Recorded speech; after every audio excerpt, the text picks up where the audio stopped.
I don't ever slow up, no I don't take shit. I got no love for the fakeness. If you wanna play tough and wanna hate this, I'll always show up.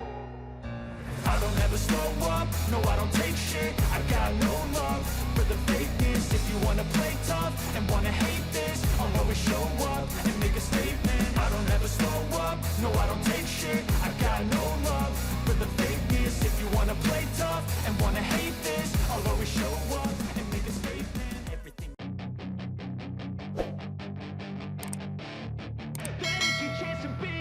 Hey kid. Marc Marquez mencuri perhatian lebih besar akhir pekan lalu di Motorland Aragon. Publik penasaran menyaksikan performa juara Grand Prix 8 kali tersebut usai pulih dari operasi keempat lengan kanan. Ia jatuh keras dalam latihan bebas ketiga tapi bisa melanjutkan kualifikasi. Memulai balapan dari grid ke-13, pembalap itu berharap bisa tembus 10 besar. Namun, Marquez harus mengakhiri lombanya secara prematur usai menjatuhkan dua rival, Fabio Quartararo di tikungan 3 dan Takaaki Nakagami di tikungan 8. Juara bertahan MotoGP mengalami lecet dan sensasi terbakar di bagian dada. Ia meninggalkan ruang medis dengan banyak kasa di bagian dada. Sedangkan, pembalap LCR Honda menderita nyeri hebat di jari manis dan kelingking kanan. Dua jari itu pun dioperasi. Senin, tanggal 19 September tahun 2022. Kepada AS.com, Alex Marquez menjelaskan kalau kakaknya sudah bicara dan minta maaf kepada pembalap Yamaha Factory Racing. Mark sudah berbicara dengan Fabio. Dia katakan kepada saya hanya ingin menyalip Fabio. Itu kenapa jarak mereka sangat dekat, tutur rekan setim Nakagami itu. Pada bagian sirkuit itu, ada banyak overtaking pada lap-lap awal. Hal seperti ini bisa saja terjadi.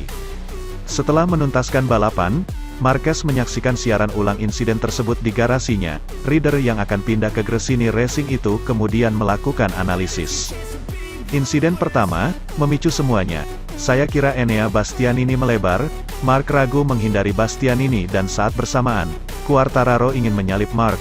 Pada titik itu, dia tidak melihat Mark ketakutan karena Mark di kiri dan dia di kanan. Mereka pun membuat kontak yang terjadi di lap pertama, Alex Marquez menjelaskan.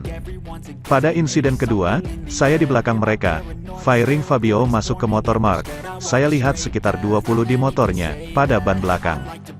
Ketika keluar dari tikungan, dia menggunakan hole shot, motor bergerak ke arah Nakagami.